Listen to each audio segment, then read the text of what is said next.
Hey everyone, what's up? So we're going to be putting an image here of what Shawn Porter did to Errol Spence. As you can see, this, it's not like we didn't see this one coming, guys. Again, you guys didn't even put your money on Errol Spence. You guys knew what time it was. Everybody knew what time it was. You don't duck a man for 5 or 6 years because you really truly believe that you can beat that man. It's just that simple. And you guys were sitting here celebrating for years that he was ducking. Let's just be honest, But this man has no defense. This man has a style that makes no sense. You guys claim that he had fundamentals, but it's an unconventional style that Errol Spence has. There's nothing fundamental about it. You know what I'm saying? He does some pretty dumb things in that ring. Again, I wish I would have came out with that Ugas film study. We showed you his little sidestep. We did see that in the Lamont Peterson film study, that little sidestep move that he does.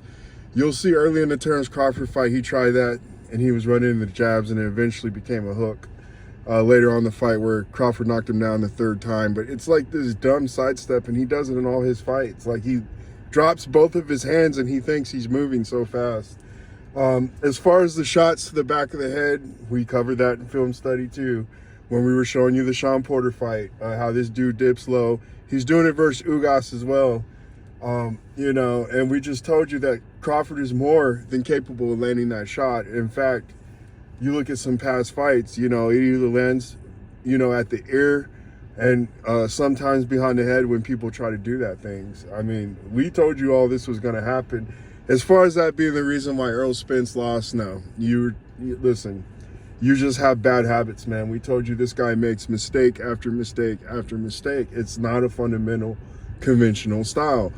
You understand? In a textbook, you're not going to see things that Errol Spence does in that textbook. He does some pretty foolish things, guys. It's his own made-up ad-lib style that, again, to me, befuddles me because it's so dumb. But we're just reminding you guys, did Shawn Porter here did he pad his gloves? Because we know Shawn Porter doesn't have power. You know what I'm saying? Shawn Porter also was hanging out with Crawford at his house, and he was also hanging out with Crawford during the parade. They could have been in on it, guys. Shawn Porter maybe gave him some of the same padding that he used when he busted up Errol Spence. Let's just keep this conspiracy theories going, guys. I think Shawn Porter was really a part of it, guys. Honestly, you guys should really check into it. I think you'll find some pretty good information there. We'll talk to you guys later. Have a good day, guys. I know we're 3 weeks and we still can't believe the miraculous. You understand? We saw this before. You weren't fighting a little Mickey Garcia. You understand? You're fighting the real one. We've been telling you guys this. Shawn Porter, we told you, Crawford hits different. It's going to hit a lot different than Shawn Porter and Mickey Garcia and all these dudes.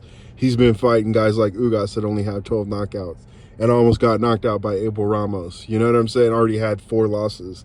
I saw Thomas Delorme knock down Ugas. So, again, there are levels. You guys are still figuring this out, though, and you'll still try to be in disbelief as much as you can, and we've covered this as well.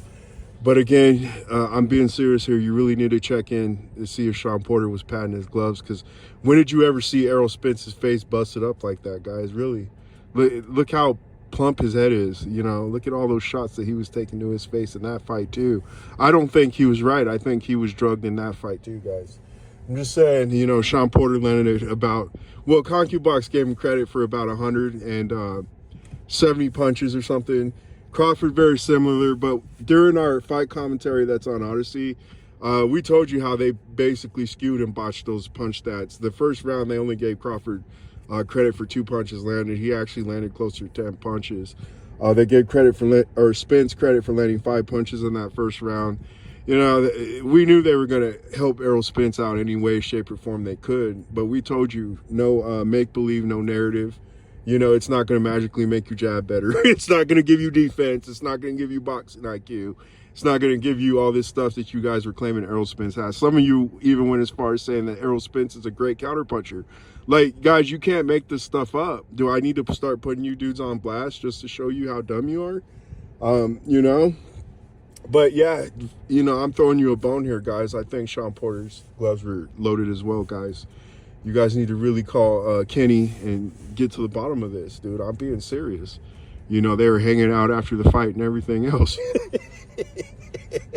We'll talk to you guys later. All right, bye. Have a good Wednesday, y'all. All right, bye.